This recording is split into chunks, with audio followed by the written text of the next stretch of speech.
This episode of the Your Listener podcast contains coarse language and adult themes. Viewer discretion is advised. Hello there, John Coturillo here, the life coach of Your Listener. Thank you for joining us for this episode. Today it's my pleasure to welcome Paris Le Maistre to my show. Paris, thank you so much for joining us. It's a pleasure to have you on. Paris, you're a person of multiple talents. Tell us about your podcast and your work.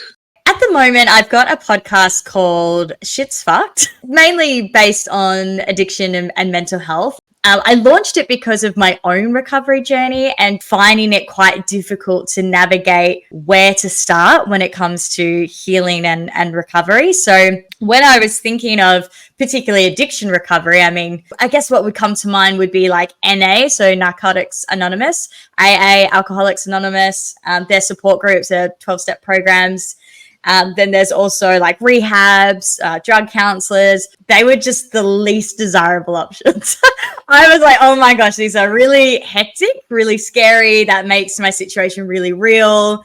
And I would shy away from it. So it took me a really long time to actually seek professional help. So when I did eventually seek professional help for what I was struggling with, I eventually ended up with an AOD counselor, and that was about 8 years even into my meth addiction, which, mind you, I was an alcoholic for 17 years and a meth addict for 10, by the way. So it was about 8 years into that. That was kind of when I got exposed to a few more other alternative ways to heal. Like there were so many support groups I didn't know about, so many community initiatives, particularly even ex-addicts or people that have got lived experience, whether it's in addiction or mental health. And I just thought, wow, I wish people would know about this. A lot of these places lacked the funding to market it properly.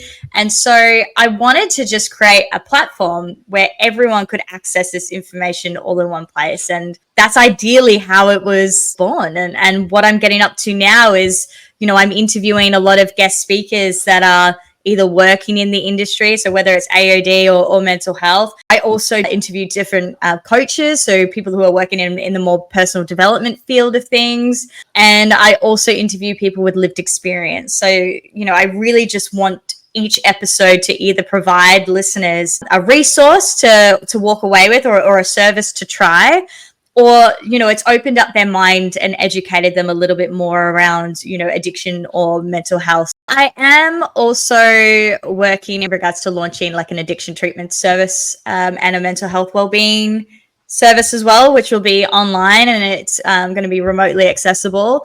And that's going to be launching in a couple of months. A really big advocate. I'm speaking a lot at different events at the moment. Paris, let's discuss personal responsibility. This is not an easy topic to discuss, and it has a lot of controversy surrounding it. Part of the value of what we do personally, you and I, is that we bring lived experience and the lessons that we've learned through that experience into the work that we do. And a lot of what we're able to teach our clients is based on the types of lessons that we've learned in overcoming our own challenges. Now, you and I have very different backgrounds, but both of us have a borderline personality disorder and complex post-traumatic stress disorder. One of the topics that I don't think receives anywhere near enough attention is the actual link between mental illness and responsibility for your actions, or more specifically, how much responsibility you can take for your actions. I don't think that it's explained intricately enough.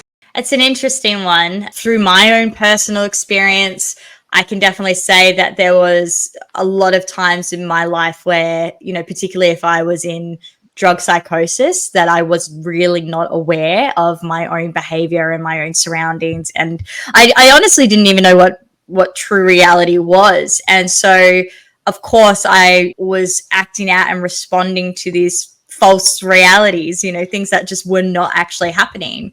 But were having very much an impact on my loved ones and people around me in real time. But I take that accountability in the sense that I ended up in that position because of my choices, and then it had these consequences. So I absolutely will be taking that accountability and making sure that I do what I can to even heal the people that I impacted at that point in time, no matter how long ago it was. Yeah, there's even been times when I've had clinical depression. I've really lost all ability to function, was bedridden. Again, even though it wasn't my fault that I ended up in that position, I still do take responsibility, like in a sense, because my actions still hurt other people.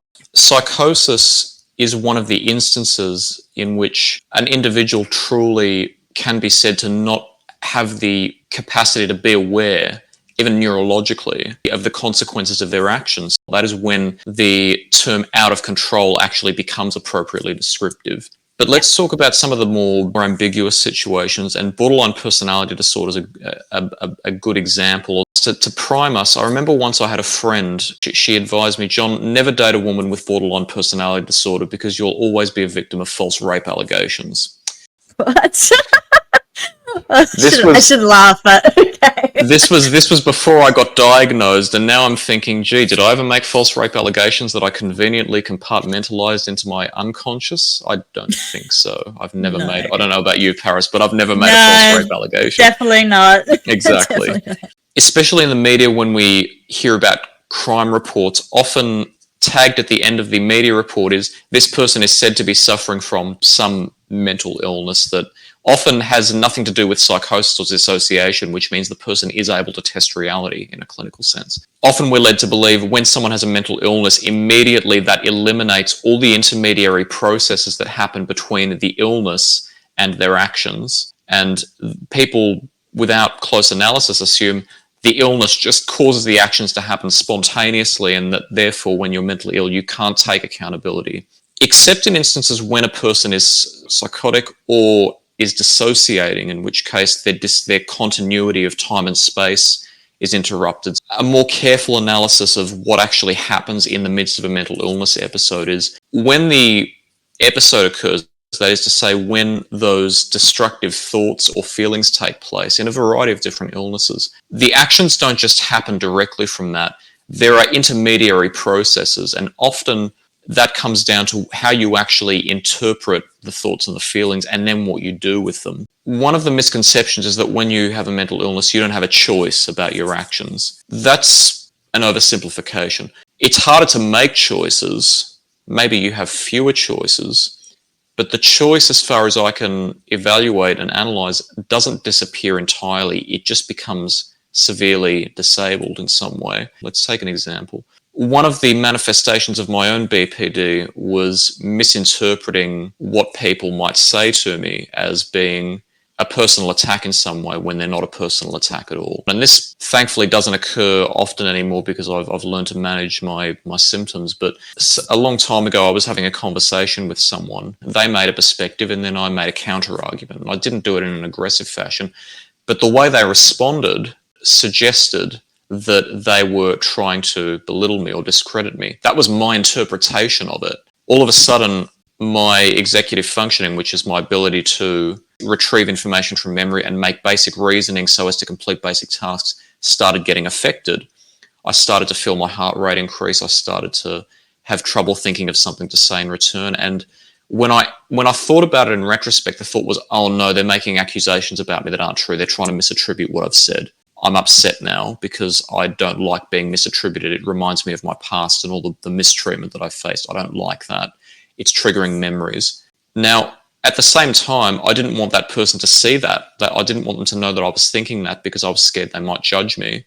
Or I was scared that if I was honest with them, I might start to get angry and I didn't want to be cruel to them. So all of a sudden I started saying, oh, well, sure, you're actually right. Yeah, I agree with you. And I left it there. And I actually felt myself starting to cry. What happened in between whatever triggered the internal symptoms and the action was all that appraisal.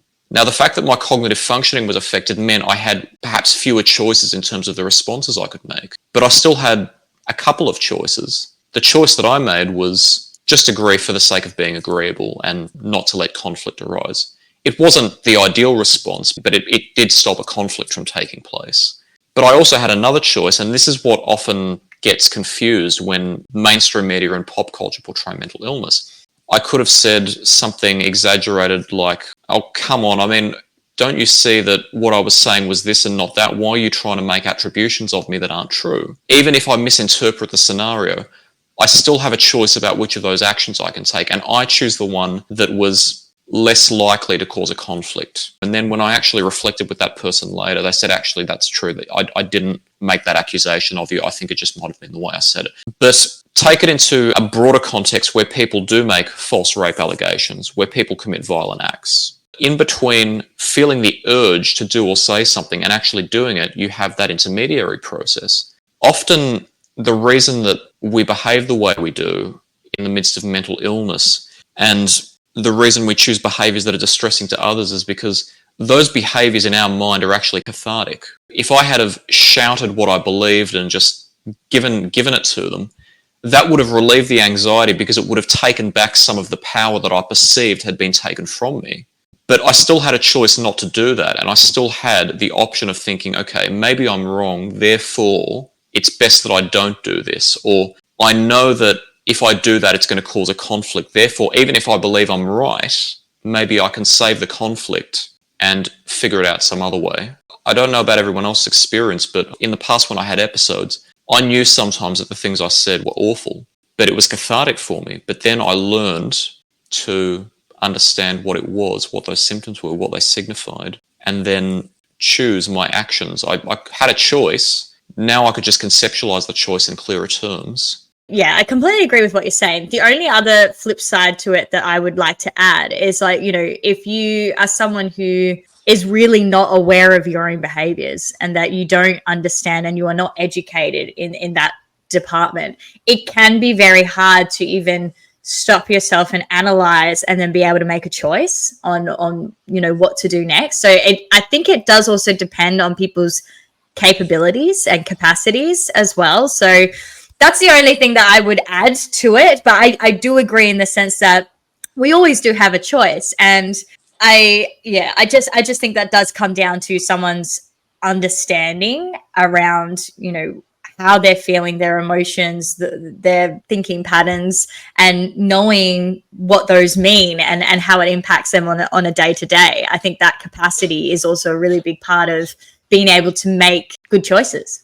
I'm not sure about the neurological evidence on BPD specifically, but I know in the study of psychopathology in general, there have been studies conducted that demonstrate the brain activity that's involved when somebody is experiencing the symptoms. And for some mental illnesses, for example, some of the brain activity might involve inhibitions in the parts of the brain that allow us to control impulses, that is to say, activity that is done without thinking, without conscious consideration. In the analysis of whether or not someone can truly take responsibility for their actions in those contexts, you could say, well, since the part of the brain that allows us to control anything that's done without proper thinking is impeded, you could argue, hypothetically, that that person was neurologically unable to think properly. And if you don't think that that's an excuse, then you could also say that not having a brain is an excuse to be dead.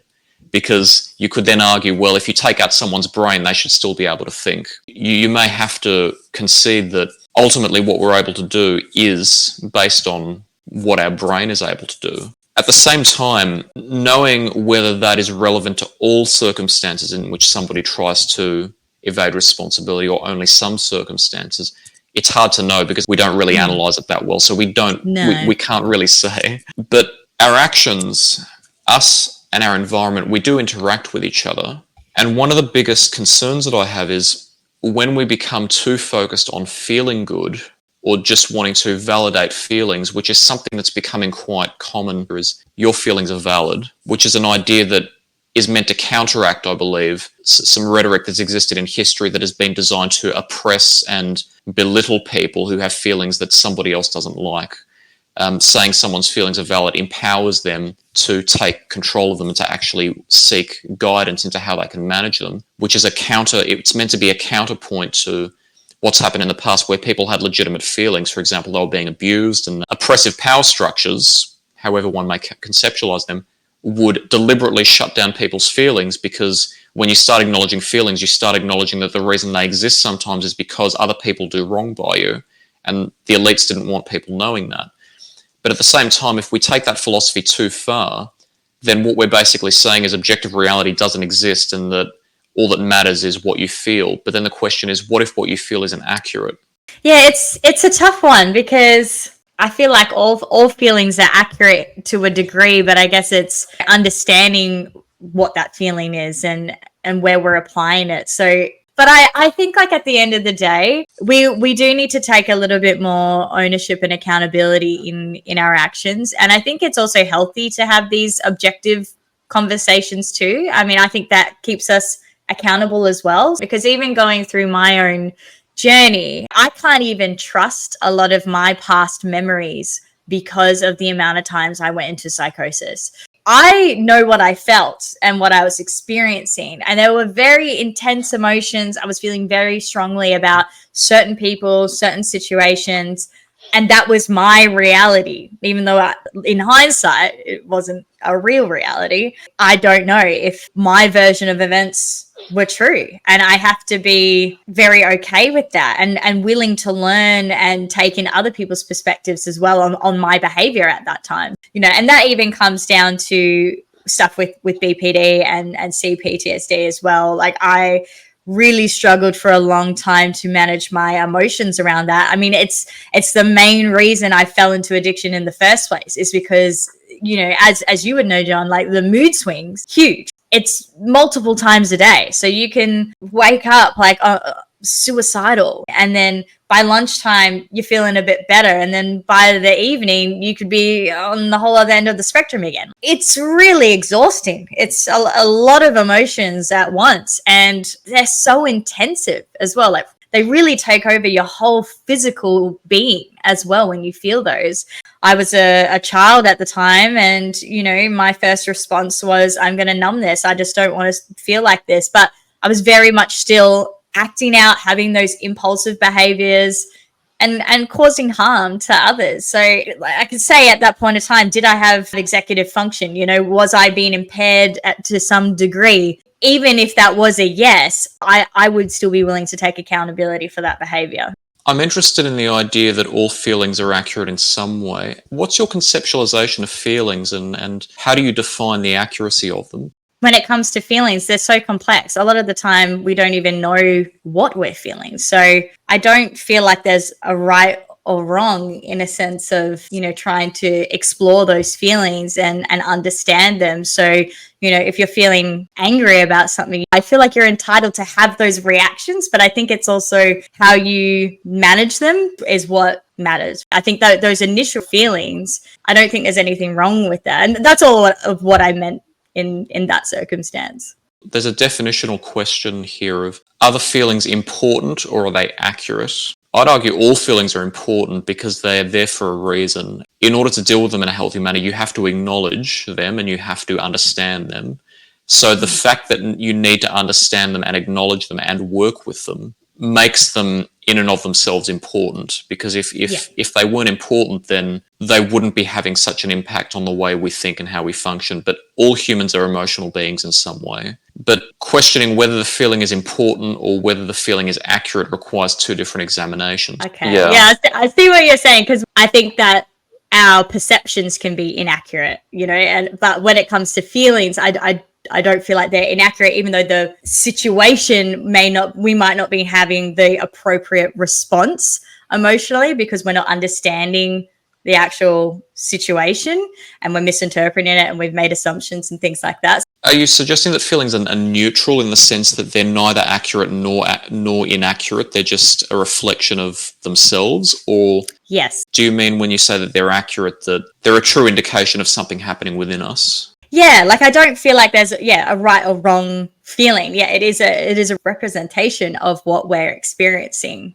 So, whether that we've perceived that correctly, I think that's where I would find it to be accurate or inaccurate. But our feelings in itself, I definitely do consider them to be a bit more neutral. Essentially, they're internal signals, and they can be prompted by a variety of different sources.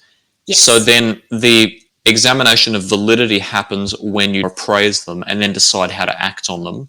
But before they reach that point, essentially they're just signals.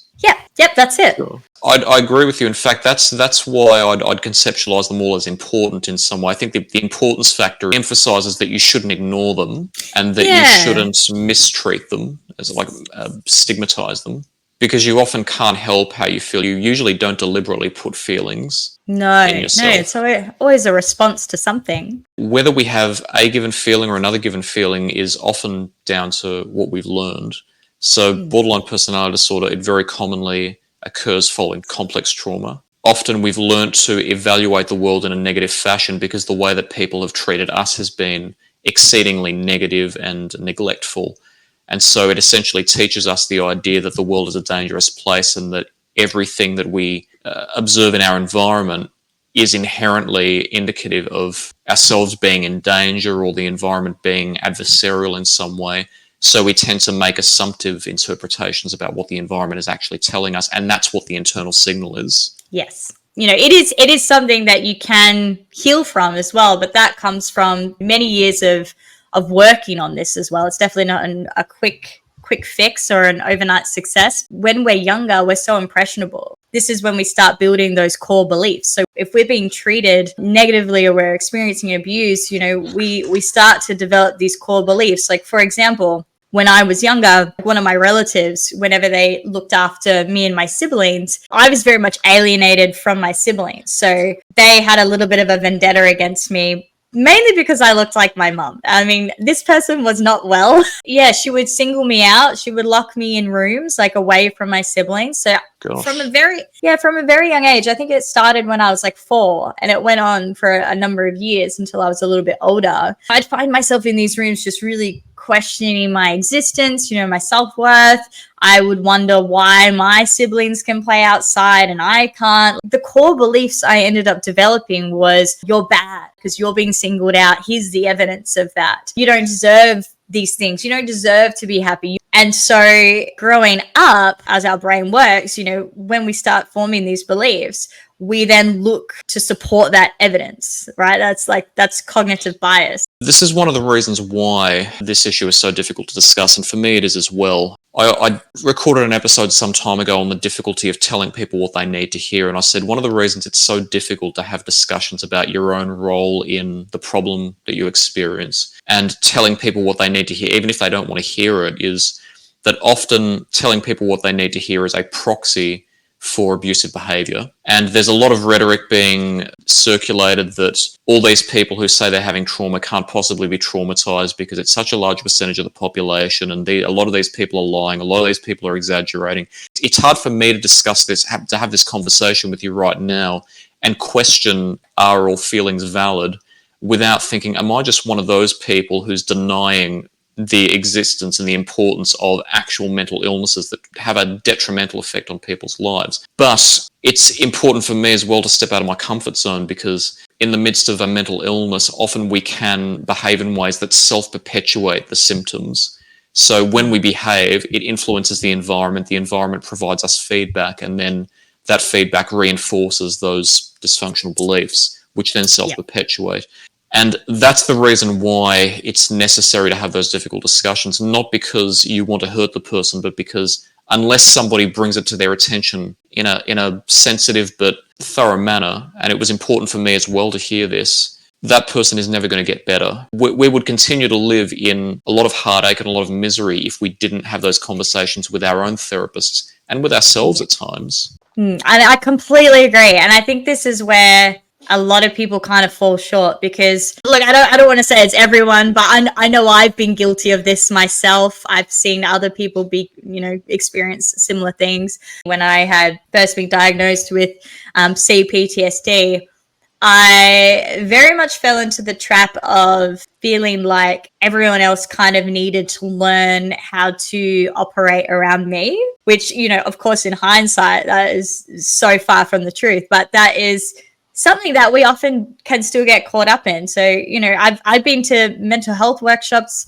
recently where, there was certain people talking about how they've been educating their children as well to learn how to respond to their anxiety disorders and things like that. And I don't know, that kind of rubbed me up the wrong way a little bit. I was like, we really need to start taking ownership. And I also find something that I try not to do too much anymore, which is something I was very guilty of, was getting too boxed in with the label of these disorders as well. Like they're very helpful in understanding how my mind works, where I'm at, what I've experienced, and being able to navigate through it. But then I think we can also risk creating an identity through it as well. I see a lot of people just not getting better. Like they're like, well, this is just the way things are. This is the way my life is. And that's where those tough conversations need to come in. And it's really hard though. Like as you say, like you do have to have a very gentle approach with it, because we want to be respectful of what they are experiencing, because it is very much true and real.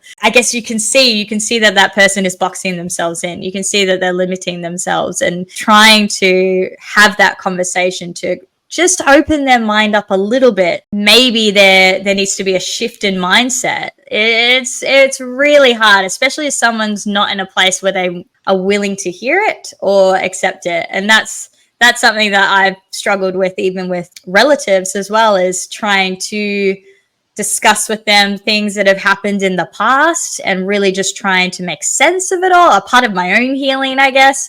And then just no sense of accountability, or that didn't happen, or you're exaggerating it. I'd be interested to hear your perspective on differentiating between teaching people personal responsibility and victim blaming, because a lot of our movement as a society, I intuit and analyze from the evidence around me, is that we're increasingly moving in a hedonic direction in which we prioritize feeling good over acknowledging reality sometimes. And a lot of people will hear what we're saying and say, you're just victim blaming, you're blaming me for my feelings, you're blaming me for what happened to me. How do we differentiate between having a necessary conversation and victim blaming? How would you differentiate it? So I have done this before for people that I do really care about. And one thing that I personally have had to take on is, one, knowing that I'm not going to also be able to change anyone's actions or behaviors if they are really not willing to. So that's one thing I've had to accept, is I can't save everyone, and I'm not going to be able to help everyone. They're not all going to be open to it. So that's the first thing. Second thing is, I have often really had to come in and meet them where they are. So understand where their capacity is at, remove my personal biases. So even though I might be feeling like, oh, like, come on, like, you just need to do this or you need to do that. Like, I have to really remove myself from that completely and just be like, okay, this is where they're at. Having a bit more of a gentle conversation around, why things might not be working for them. So for example, I had someone in my life who is very, very involved in therapy. However, she really, really, really struggles, like to this day. And I noticed that it was because of her mindset. Like, it was very much in a place where she's developed these very negative thinking patterns over many years of like trauma. And, I completely understand why she's in this space. So when she looks at things and she's finding that supportive evidence, it's like, she's going into a lot of her therapy at the moment with a mindset of they need to fix me, and not really doing any active work within herself. So I would try to kind of have these conversations like, have you looked at really trying to challenge your thoughts and your thinking patterns? Like, have you ever tried to counteract a negative thought when it's come through? She often will dismiss what I say, or, will just be like, oh yeah, I've done that before. But I was like, really, but are you actively doing it? Like, is this a daily practice? I was like, because you're only going to start unlearning a lot of this and shifting that mindset if you start implementing these things on a daily basis as a part of your routine. That's the only way things can be unlearned and changed. But that's all I can do, right? Like, you can lead a horse to water, but you can't make it drink, right? What's also important is the intent and the magnitude of your response to that person. So first of all, it has to be objective, because if the only reason you're telling that person what they need to hear is because you feel personally uncomfortable with it, or you have emotions about it, the likelihood is your response is going to be such that it's going to be forced in a way that's not beneficial to that person, and it does become victim blaming. What's also important is assigning fair responsibility. So if you blame someone for having feelings, even if their responses are completely healthy, then that's victim blaming, because they can't choose the feelings. They can, you can gradually change your emotional patterns over time, with practice. But in the moment, the feeling is just a feeling that happens. So, a really healthy response if you have BPD, if somebody says something that you may have misinterpreted and you're not sure whether they meant it or not, you could say something to the effect of, I'm not sure what you meant there, but I think I might have misinterpreted it. Could you please give me further clarification? If they then dismiss you and try to stigmatize you based on the fact that you said that, then that's victim blaming. Yeah. But if I was to immediately assume that person was saying something they weren't and then scream at them, then that person would be completely justified in saying later, John, that's not how you respond to this. I understand why you felt that way, but next time it happens, let's try something that's not going to escalate a conflict. And that would be a fair assigning of responsibility. Yeah, and I find as well it's coming in with compassion as well, and kind of understanding exactly where they are at. So when you're at a certain place in your own healing, it can be really easy to pinpoint, other people's weak points or parts of themselves that they need to work on. And I think that's where we can kind of get a little bit analytical as well. And I don't feel like that even serves us unless, you're genuinely trying to help someone improve their quality of life, and to also be mindful in the way that you speak to them, in the sense of like, not being like, well, you're doing this, you're doing that, and, really being quite confronting about it. There can be a very gentle approach that are going to be a little bit more effective, a little bit more like holding that empathy as well. And as I say, compassion, holding that space, making sure they feel safe as well to be able to have that tough conversation as well. Paris, you mentioned something else previously that I think is also incredibly important to this discussion, and it's the idea of being self-deprecating or being down on oneself, quote unquote. There's a term and a concept that desperately needs scrutiny in our society. It's nihilism. The overarching idea that nothing is meaningful, nothing is worth expending a lot of effort for. We might as well just seek hedonism in the moment and enjoy it, because nothing in life is ever going to result in anything that's going to make anyone happy. I see too much of it, and I'm concerned about it. It really does worry me. Yeah, I haven't really seen that. That's hard for me to relate to, actually. We often see it in dark humour, when people make fun of themselves or make fun of suicide. Often people post memes on social media about mental illness that makes fun of mental illness, for example, using archetypes or characters that are meant to be humorous, but it's discussing a real serious topic. Or when they repost a meme and they might make a comment like, "This is totally me. I'm awful," or I'm a hot mess," or "Gosh, my life is so screwed up." Yeah, so now that you've worded it in that way, like, yeah, okay, I definitely see that online all the time. I just think that's people also not very educated, not very aware on those matters as well, that are diving in on that, and also maybe even trying to make sense of their own feelings or potentially even disorders. Like, I know when I was first diagnosed, I used to relate to funny memes because it made me feel a bit better about how I was, experiencing things. But as I became more educated, became more aware, I did start to see that, people would be like, "Oh my God, like triggered," or like, "This is giving me PTSD." And I would automatically have a reaction like, is that how we should be using it? But then I started to feel like, okay, well, why am I having that reaction as well? So I started having a lot of self-reflection too. I try really hard to not get too invested anymore into, I guess, how other people are responding to things. I do think there's also a danger, though, in the way that there's a lot of people self-diagnosing online today, particularly even with ADHD. I've seen a lot of that, and that's something that I do think is harmful. There are certainly times and places in which humour is appropriate, and there are various examples of it. I know I've used humour in private with people when I'm discussing myself, but these are people that know me personally, so they know when I make a joke, I'm not being serious about it. It's a way of coping. Yes. Yeah. In the media as well, there are appropriate ways. An excellent podcast is Going Loco, featuring Amanda and Georgia, the hosts,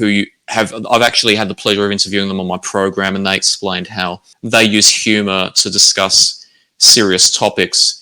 Because even though mental health is important and it is serious, using humour in an appropriate way helps other people to access the conversation, helps them to be involved, and helps them not feel so stigmatised. Because instead of hearing someone lecturing you about what's wrong with you, you hear two people who have the same experiences as you or similar experiences talking about it in a way where they're not trying to make you feel bad. They're using their own experiences as a platform for humor, for entertainment. Yeah, so that makes for it sure. accessible. That's very similar to what I do on my podcast. I very much interject humor into it, even though we are talking about very serious topics. It's not as heavy on them because I do feel like, these are all really important things to talk about. Like, we're not poking fun at anything, but just trying to lighten that conversation a little bit, in the sense of, if we can make it as light as possible for people, then I will. There's a time and place for it.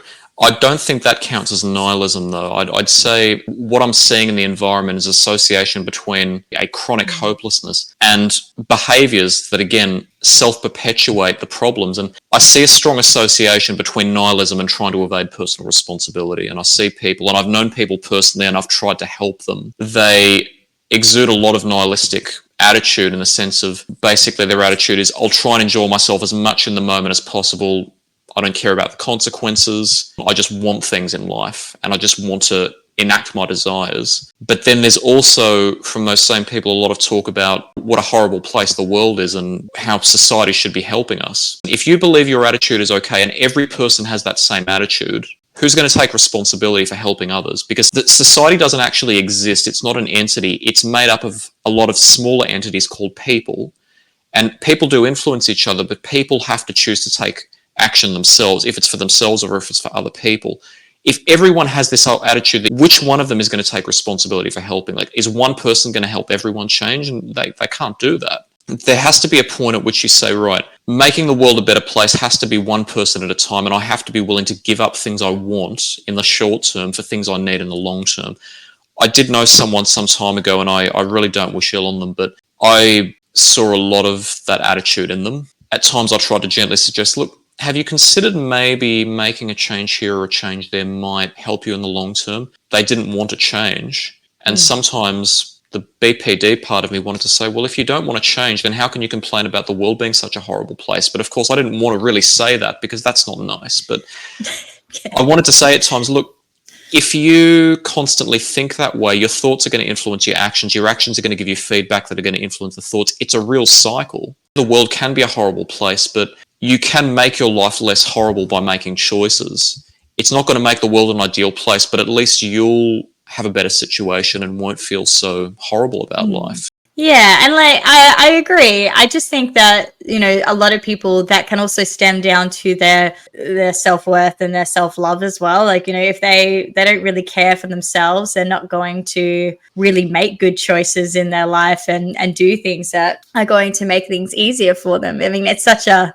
complex area in itself, and sometimes you just want to shake people and be like, wake up, man, like it's so simple, like you just gotta do these things. But it's, again, like recognizing it and meeting them where they're at, showing them that compassion and allowing them that dignity of risk as well, to kind of make their own mistakes and evolve or not evolve. Yeah. I think it's still important to be honest, like to still tell people how you're feeling, because that's something else that comes up a lot, is we can understand that maybe people don't have the capacity, or they might not be aware of their own behaviors, but still being able to have an honest conversation with people, rather than, I would say, even trying to avoid unnecessary conflict. I think that can go a long way in itself, because even though conflict is hard and it's, uncomfortable and it's yuck, if we're never honest with people about, their behaviors and the way that they're making you feel, then they're never going to be aware of it. So how are they going to